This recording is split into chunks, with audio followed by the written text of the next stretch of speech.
இப்போ நம்ம பார்க்க போறது மத்தேயு 11ஆம் அதிகாரம் 1 முதல் 30 வசனங்கள் வரை. இயேசு தம்முடைய 12 சீஷர்களுக்கும் கட்டளை கொடுத்து முடித்த பின்பு அவர்களுடைய பட்டணங்களில் உபதேசிக்கவும் பிரசங்கிக்கவும் அவ்விடம் விட்டு போனார். அத்தருணத்தில் காவலில் இருந்த யோவான் கிறிஸ்துவின் கிரியைகளை குறித்து கேள்விப்பட்டு தன் சீஷரில் 2 பேரை அழைத்து, வருகிறவர் நீர்தானா அல்லது வேறு ஒருவர் வர காத்திருக்க வேண்டுமா என்று அவரிடத்தில் கேட்கும்படி அனுப்பினான். இயேசு அவர்களுக்கு பிரதியுத்தரமாக, நீங்கள் கேட்கிறதையும் காண்கிறதையும் யோவானிடத்தில் போய் அறிவியுங்கள். குருடர் பார்வையடைகிறார்கள், சப்பானிகள் நடக்கிறார்கள், குஷ்டரோகிகள் சுத்தமாகிறார்கள், செவிடர் கேட்கிறார்கள், மரித்தோர் எழுந்திருக்கிறார்கள், தரித்திரருக்கு சுவிசேஷம் பிரசங்கிக்கப்படுகிறது. என்னிடத்தில் இடரல் அடையாதிருக்கிறவன் எவனோ அவன் பாக்கியவான் என்றார். அவர்கள் போன பின்பு இயேசு யோவானை குறித்து ஜனங்களுக்கு சொன்னது என்னவென்றால், எதை பார்க்க வனாந்தரத்திற்கு போனீர்கள்? காற்றினால் அசையும் நாணலையோ அல்லவென்றால் எதை பார்க்க போனீர்கள்? மெல்லிய வஸ்திரம் தரித்த மனுஷனையோ? மெல்லிய வஸ்திரம் தரித்திருக்கிறவர்கள் அரசர் மாளிகைகளில் இருக்கிறார்கள் அல்லவென்றால் எதை பார்க்க போனீர்கள்? தீர்க்கதரிசியையோ? ஆம், தீர்க்கதரிசியை பார்க்கிலும் மேன்மையுள்ளவனையே என்று உங்களுக்கு சொல்லுகிறேன். அது எப்படி எனில், இதோ நான் என் தூதனை உமக்கு முன்பாக அனுப்புகிறேன். அவன் உமக்கு முன்னே போய் உமது வழியை ஆயத்தம் பண்ணுவான் என்று எழுதிய வாக்கியத்தால் குறிக்கப்பட்டவன் இவன்தான். ஸ்திரீகளிடத்திலே பிறந்தவர்களில் யோவான் ஸ்தானனை பார்க்கிலும் பெரியவன் ஒருவனும் எழும்பினதில்லை. ஆகிலும் பரலோக ராஜ்யத்தில் சிறியவனாயிருக்கிறவன் அவனிலும் பெரியவனாயிருக்கிறான் என்று உங்களுக்கு மெய்யாகவே சொல்லுகிறேன். யோவான் ஸ்தானன் காலம் முதல் இதுவரைக்கும் பரலோக ராஜ்யம் பலவந்தம் பண்ணப்படுகிறது. பலவந்தம் பண்ணுகிறவர்கள் அதை பிடித்து கொள்ளுகிறார்கள். நியாய பிரமாணமும் தீர்க்கதரிசிகளும் யாவரும் யோவான் வரைக்கும் தீர்க்க தரிசனம் உரைத்ததுண்டு. நீங்கள் ஏற்றுக்கொள்ள மனதாய் இருந்தால் வருகிறவனாகிய எலியா இவன்தான். கேட்கிறதற்கு காதுள்ளவன் கேட்க கடவன். இந்த சந்ததியை யாருக்கு ஒப்பிடுவேன்?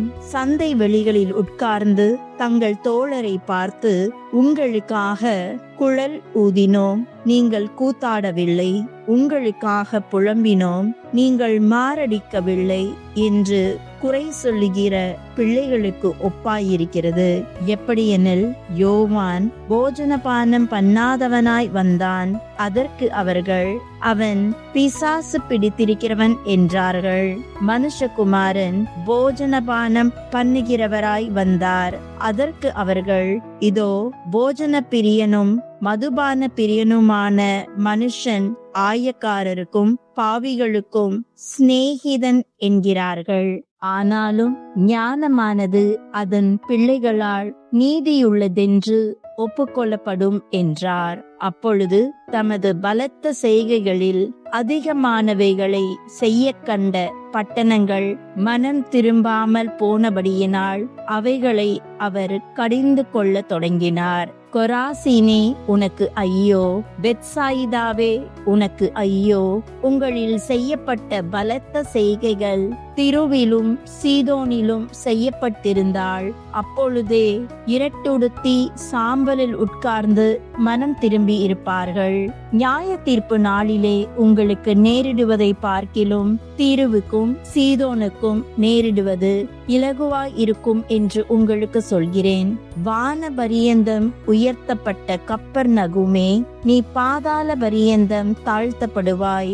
உன்னில் செய்யப்பட்ட பலத்த செய்கைகள் சோதோமிலே செய்யப்பட்டிருந்ததானால் அது இந்நாள் வரைக்கும் நிலைத்திருக்கும். நியாய தீர்ப்பு நாளிலே உனக்கு நேரிடுவதை பார்க்கிலும் சோதம் நாட்டுக்கு நேரிடுவது இலகுவாயிருக்கும் என்று உங்களுக்கு சொல்லுகிறேன் என்றார். இந்த சமயத்திலே இயேசு சொன்னது, பிதாவே, வானத்துக்கும் பூமிக்கும் ஆண்டவரே, இவைகளை ஞானிகளுக்கும் கல்விமான்களுக்கும் மறைத்து பாலகருக்கு வெளிப்படுத்தினபடியால் உம்மை ஸ்தோத்தரிக்கிறேன். ஆம் பிதாவே, இப்படி செய்வது உம்முடைய திருவுளத்துக்கு பிரியமா இருக்கிறது. சகலமும் என் பிதாவினால் எனக்கு ஒப்புக் கொடுக்கப்பட்டிருக்கிறது. பிதா தவிர வேறு ஒருவனும் குமாரனை அறியான். குமாரன் எவனுக்கு அவரை வெளிப்படுத்த சித்தமாயிருக்கிறாரோ அவனும் தவிர வேறு ஒருவனும் பிதாவை அறியான். வருத்தப்பட்டு பாரம் சுமக்கிறவர்களே, நீங்கள் எல்லோரும் என்னிடத்தில் வாருங்கள், நான் உங்களுக்கு இளைப்பாறுதல் தருவேன். நான் சாந்தமும் மனத்தாழ்மையுமாய் இருக்கிறேன். என் நுகத்தை உங்கள் மேல் ஏற்றுக்கொண்டு என்னிடத்தில் கற்றுக்கொள்ளுங்கள். அப்பொழுது உங்கள் ஆத்துமாக்களுக்கு இளைப்பாறுதல் கிடைக்கும். என் நுகம் மெதுவாயும் என் சுமை இலகுவாயும் இருக்கிறது என்றார். மத்தேயு 12ஆம் அதிகாரம். அக்காலத்திலே இயேசு ஓய்வு நாளில் பயிர் வழியே போனார். அவருடைய சீஷர்கள் பசியாயிருந்து கதிர்களை கொய்த்து தின்ன தொடங்கினார்கள். பரிசேயர் அதை கண்டு அவரை நோக்கி, இதோ, ஓய்வு நாளில் செய்யத்தகாததை உம்முடைய சீஷர்கள் செய்கிறார்களே என்றார்கள். அதற்கு அவர், தாவீதும் அவனோடு இருந்தவர்களும் பசியாயிருந்தபோது செய்ததை நீங்கள் வாசிக்கவில்லையா? அவன் தேவனுடைய வீட்டில் பிரவேசித்து ஆசாரியர் தவிர வேறு ஒருவரும் புசிக்கத்தகாத தேவ சமூகத்து அப்பங்களை தானும் தன்னோடு இருந்தவர்களும் புசித்தார்களே. அன்றியும் ஓய்வு நாளில் ஆசாரியர்கள் தேவ ஆலயத்தில் ஓய்ந்திராமல் ஓய்வு நாளை வேலை நாட்டாக்கினாலும் குற்றமில்லாதிருந்தார்கள் என்று நீங்கள் வேதத்தில் வாசிக்கவில்லையா? தேவ ஆலயத்திலும் பெரியவர் இங்கே இருக்கிறார் என்று உங்களுக்கு சொல்லுகிறேன். பலியை அல்ல, இரக்கத்தையே விரும்புகிறேன் என்பதின் கருத்து இன்னதென்று அறிந்தீர்களானால் குற்றமில்லாதவர்களை நீங்கள் குற்றப்படுத்த மாட்டீர்கள். மனுஷகுமாரன் ஓய்வு நாளுக்கும் ஆண்டவராய் இருக்கிறார் என்றார். அவர் அவ்விடம் விட்டு போய் அவர்களுடைய ஜெப ஆலயத்தில் பிரவேசித்தார். அங்கே சூம்பின கையை உடைய மனுஷன் ஒருவன் இருந்தான். அப்பொழுது அவர் மேல் குற்றம் சாட்டும்படிக்கு, ஓய்வு நாளில் சொஸ்தமாக்குகிறது நியாயமா என்று கேட்டார்கள். அதற்கவர், உங்களில் எந்த மனுஷனாகிலும் ஒரு ஆடு இருந்து அது ஓய்வு நாளில் குழியில் விழுந்தால் அதை பிடித்து தூக்கிவிட மாட்டானோ? ஆட்டை பார்க்கிலும் மனுஷனானவன் எவ்வளவோ விசேஷித்திருக்கிறான். ஆதலால் ஓய்வு நாளிலே நன்மை செய்வது நியாயம்தான் என்று சொன்னார். பின்பு அந்த மனுஷனை நோக்கி, உன் கையை நீட்டு என்றார். அவன் நீட்டினான். அது மறு கையை போல் சொஸ்தமாயிற்று. அப்பொழுது பரிசேயர் வெளியே போய் அவரை கொலை செய்யும்படி அவருக்கு விரோதமாய் ஆலோசனை பண்ணினார்கள். இயேசு அதை அறிந்து அவ்விடம் விட்டு விலகி போனார். திரளான ஜனங்கள் அவருக்கு பின் சென்றார்கள். அவர்கள் எல்லோரையும் அவர் சொஸ்தமாக்கி தம்மை பிரசித்தம் பண்ணாதபடி அவர்களுக்கு கண்டிப்பாய் கட்டளையிட்டார். ஏசாயா தீர்க்கதரிசியால் உரைக்கப்பட்டது நிறைவேறும்படி இப்படி நடந்தது. அவன் உரைத்ததாவது, இதோ, நான் தெரிந்து கொண்ட என்னுடைய தாசன், என் ஆத்துமாவுக்கு பிரியமாயிருக்கிற என்னுடைய நேசன். என் ஆவியை அவர் மேல் அமர பண்ணுவேன். அவர் புறஜாதியாருக்கு நியாயத்தை அறிவிப்பார். வாக்குவாதம் செய்யவும் மாட்டார், கூக்குரலிடவும் மாட்டார். அவருடைய சத்தத்தை ஒருவனும் வீதிகளில் கேட்பதும் இல்லை. அவர் நியாயத்திற்கு ஜெயம் கிடைக்க பண்ணுகிற வரைக்கும் நெறிந்த நாணலை முறியாமலும் மங்கி எரிகிற திரியை அணையாமலும் மங்கி எரிகிற திரியை அணைக்காமலும் இருப்பார். அவருடைய நாமத்தின் மேல் புறஜாதியார் நம்பிக்கையாய் இருப்பார்கள் என்பதே. அப்பொழுது பிசாசு பிடித்த குருடும் ஊமையுமான ஒருவன் அவரிடத்தில் கொண்டு வரப்பட்டான். குருடும் ஊமையுமானவன் பேசவும் காணவும் நம்பத்தக்கதாக அவனை சொஸ்தமாக்கினார். ஜனங்கள் எல்லோரும் ஆச்சரியப்பட்டு, தாவீதின் குமாரன் இவன்தானோ என்றார்கள். பரிசேயர் அதை கேட்டு, இவன் பிசாசுகளின் தலைவனாகிய பெயல்செபூலினால் பிசாசுகளை துரத்துகிறானே அல்லாமல் மற்றபடி அல்ல என்றார்கள். இயேசு அவர்கள் சிந்தனைகளை அறிந்து அவர்களை நோக்கி, தனக்குத்தானே விரோதமாய் பிரிந்திருக்கிற எந்த ராஜ்யமும் பாழாய் போம், தனக்குத்தானே விரோதமாய் பிரிந்திருக்கிற எந்த பட்டணமும் எந்த வீடும் நிலை நிற்க மாட்டாது. சாத்தானை சாத்தான் துரத்தினால் தனக்கு விரோதமாக தானே பிரிவினை செய்கிறதா இருக்குமே. அப்படி செய்தால் அவன் ராஜ்யம் எப்படி நிலை நிற்கும்? நான் பெயல்செபூலினாலே பிசாசுகளை துரத்தினால் உங்கள் பிள்ளைகள் அவைகளை யாரால் துரத்துகிறார்கள்? ஆகையால் அவர்களே உங்களை நியாயம் தீர்க்கிறவர்களாய் இருப்பார்கள். நான் தேவனுடைய ஆவியினாலே பிசாசுகளை துரத்துகிறபடியினால் தேவனுடைய ராஜ்யம் உங்களிடத்தில் வந்திருக்கிறதே. அன்றியும் பலவானை முந்தி கட்டினால் ஒழிய பலவானுடைய வீட்டுக்குள் ஒருவன் புகுந்து அவன் உடைமைகளை எப்படி கொள்ளையிடக்கூடும்? கட்டினாலே ஆகில் அவன் வீட்டை கொள்ளையிடலாம். என்னோடே இராதவன் எனக்கு விரோதியாய் இருக்கிறான், என்னோடே சேர்க்காதவன் சிதறடிக்கிறான். ஆதலால் நான் உங்களுக்கு சொல்லுகிறேன், எந்த பாவமும் எந்த தூஷணமும் மனுஷருக்கு மன்னிக்கப்படும், ஆவியானவருக்கு விரோதமான தூஷணமோ மனுஷருக்கு மன்னிக்கப்படுவதில்லை. எவனாகிலும் மனுஷகுமாரனுக்கு விரோதமான வார்த்தை சொன்னால் அது அவனுக்கு மன்னிக்கப்படும். எவனாகிலும் பரிசுத்த ஆவிக்கு விரோதமாக பேசினால் அது இம்மையிலும் மறுமையிலும் அவனுக்கு மன்னிக்கப்படுவதில்லை. மரம் நல்லது என்றால் அதன் கனியும் நல்லது என்று சொல்லுங்கள், மரம் கெட்டது என்றால் அதன் கனியும் கெட்டதென்று சொல்லுங்கள். மரமானது அதன் கனியினால் அறியப்படும். விரியன் பாம்பு குட்டிகளே, நீங்கள் பொல்லாதவர்களாய் இருக்க நலமானவைகளை எப்படி பேசுவீர்கள்? இருதயத்தின் நிறைவினால் வாய் பேசும்.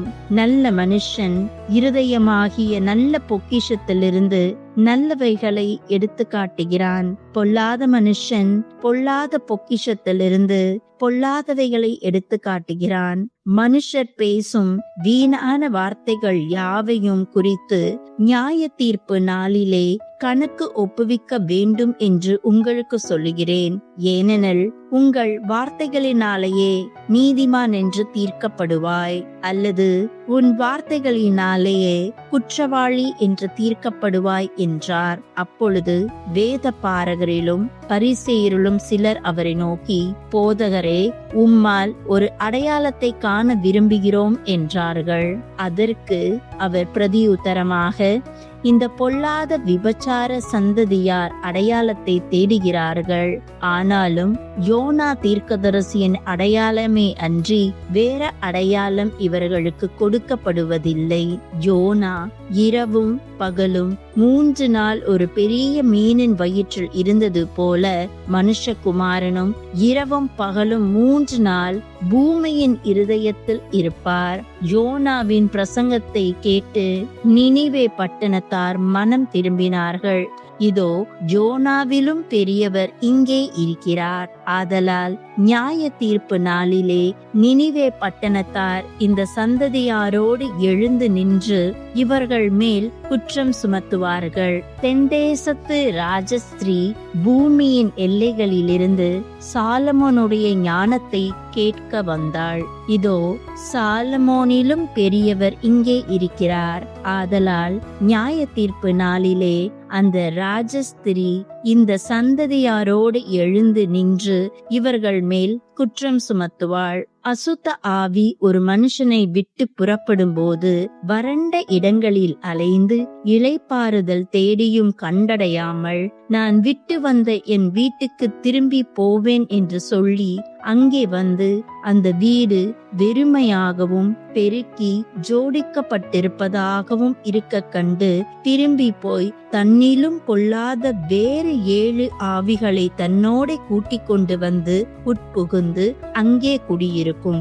அப்பொழுது அந்த மனுஷனுடைய முன் நிலைமையிலும் அவன் பின் நிலைமை அதிக கேடுள்ளதாய் இருக்கும். அப்படியே இந்த பொல்லாத சந்ததி யாருக்கும் சம்பவிக்கும் என்றார். இப்படி அவர் ஜனங்களோட பேசுகையில் அவருடைய தாயாரும் சகோதரரும் அவரிடத்தில் பேச வேண்டும் என்று வெளியே நின்றார்கள். அப்பொழுது ஒருவன் அவரை நோக்கி, உம்முடைய தாயாரும் உம்முடைய சகோதரரும் உம்முடனே பேச வேண்டும் என்று வெளியே நிற்கிறார்கள் என்றான். தம்மிடத்தில் இப்படி சொன்னவனுக்கு அவர் பிரதியுத்தரமாக, என் தாயார் யார், என் சகோதரன் யார் என்று சொல்லி தம்முடைய கையை தமது சீஷர்களுக்கு நேராக நீட்டி, இதோ என் தாயும் என் சகோதரரும் இவர்களே. பரலோகத்தில் இருக்கிற என் பிதாவின் சித்தத்தின்படி செய்கிறவன் எவனோ அவனே எனக்கு சகோதரனும் சகோதரியும் தாயுமாய் இருக்கிறான் என்றார்.